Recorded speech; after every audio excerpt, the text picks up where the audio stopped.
Hey everybody, my name is Tyler, and today I just wanted to give a couple of my thoughts about the upcoming live letter on the 18th. This next live letter is going to be covering the next 10 years of Final Fantasy XIV, and we're kind of in uncharted territory right now, and I think that makes it very exciting for what could potentially be coming up on the horizon.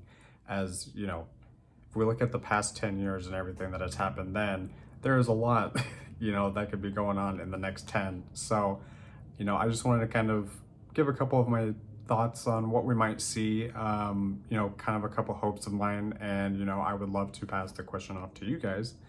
What are things that you would like to see or are hoping for, if you are seeing this before the 18th, if after, you know, comment down below and talk about, what your thoughts are about what they shared and stuff. And I will definitely be down there as well, since I will be watching live, hopefully, if I'm not ending up having to work. But anyway, so first off, I think we are going to see some kind of a update to the patch schedule. The current patch schedule has been the same pretty much ever since A Realm Reborn has launched, and every like clockwork, every certain amount of weeks, patch comes out, and except for very very rare occasions, it never gets delayed, and it will just keep going that way, and has been going that way. And now that we have wrapped up the first saga of Final Fantasy XIV, I think now would be a good time to revisit a lot of things that have just kind of been going in the background that we'd never really questioned, because that's just how things have been. And whether we extend the length between patches, if we add more patches after, instead of stopping at 0.5, we go to 0.8 or 0.9, and the expansion length is longer. I don't know, but I think now would be a good time to look at it, to maybe see if there's a different way to go about it that is easier on the team. I'm sure that it would be nice to maybe have a little bit more length between the patches and give them more time to work on the content and polish it, and maybe have larger patches instead of, kind of like a major content patch and then a really small kind of, not really anything important patch. Maybe they can figure something out with that. And I think that that would allow them to spend more time on catching up and fixing things potentially that we haven't been able to get to yet. So let's say that, like in the past, because of the patch cycle having to come out every certain couple of weeks, if let's say there's a system that people want changed, like the glamour system, you can't really spend a lot of time to dedicate resources to look at it, because you need to keep working on the next patch. You don't have time to have people off investigating some of these other features and how they can be improved. So I think there would be a lot of benefits to extending the length between some of these patches, and I think that that's definitely something that will be touched upon. Another thing that I suspect that we will be hearing about is some kind of an extension of the trust system. So going into Endwalker, we obviously saw a pretty big jump in the technology behind the trust, being able to use it in a trial, have more things going on inside the dungeons. And YoshiGP and a lot of other people have talked about that they would love to kind of bring the trust technology backwards to help people that are going through the beginning stages, like A Realm Reborn, Heaven's Word, Stormblood, and on. Like trust could be a really helpful system. A great example would be for the main scenario roulette. Currently, for things like, Castrum and stuff like that, the new players who are coming in, they are wanting to do these things, their major story moments, and they're wanting to look at all the scenery, they're wanting to watch the cutscenes, be involved in the fights. But because the rewards are so high and the veterans want to go through as quickly as possible, you just plow through. And for people that are watching these cutscenes, as soon as you finish one cutscene, the group has already completely gone to the next area. You have no idea where you're going, and you're just stuck in an endless loop of cutscenes as these people kill the bosses. You never see what's going on, and the immersion is broken. And while for some people it may not be a big deal, that is something that, with something like trusts, being able to run those dungeons that aren't exactly super complicated but have the AI so people can, take it at their own pace. It's a lot better for the story pacing and stuff, is something that I definitely think we're going to end up seeing.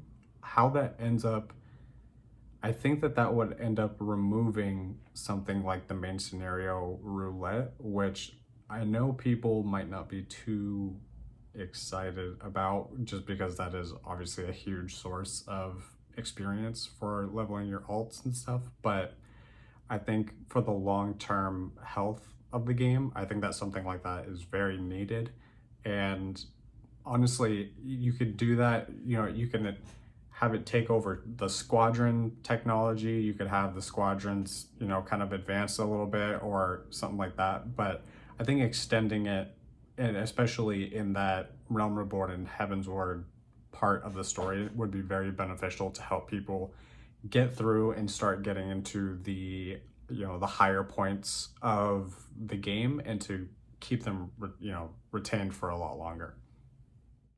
So another thing that I'm expecting to hear about actually is when the timeline for PS4 support is going to be ending.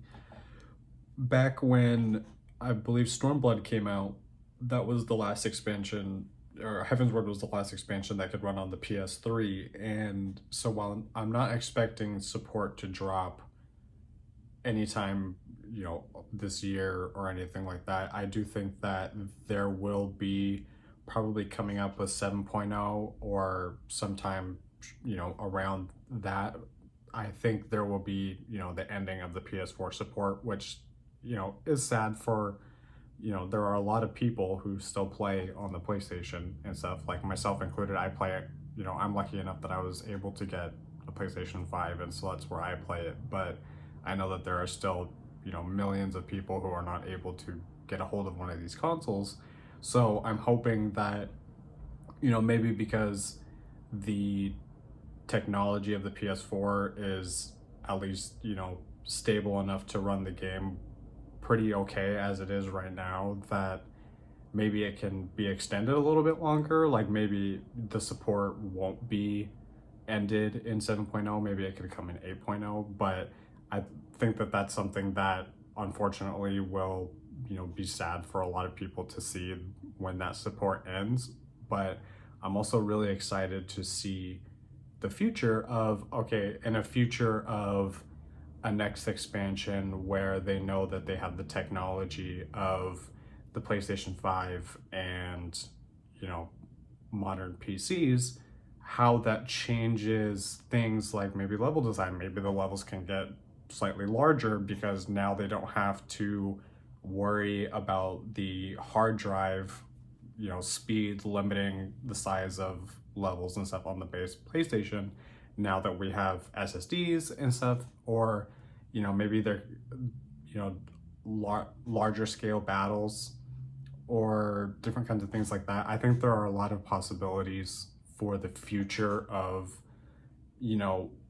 our next big kind of minimum spec bump.